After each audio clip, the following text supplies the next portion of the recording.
শোনো, জীবনে যদি 1 বছরের জন্য পরিকল্পনা করো তবে শস্য রোপণ করো।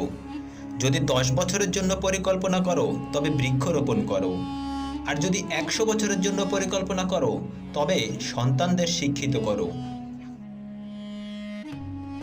পরিস্থিতি যে কোনো সময় পরিবর্তন হতে পারে। জীবনে কাউকে কষ্ট দিও না। আজ হয়তো তুমি শক্তিশালী, কিন্তু একটা কথা জেনে রেখো, সময় তোমার থেকেও বেশি শক্তিশালী।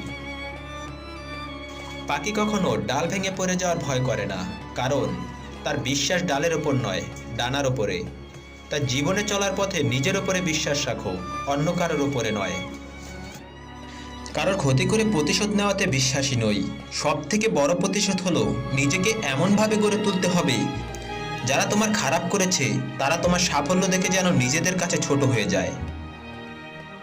সূর্যাস্ত সূর্য উদয় অপেক্ষায় অনেক বেশি সুন্দর, কারণ এটা বলে যায় যে সে আগামীকাল আসবে আরও সুন্দর ও উজ্জ্বলতম দিন নিয়ে।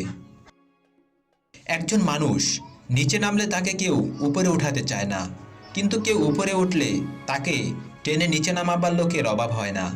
এটাই বাস্তবতা।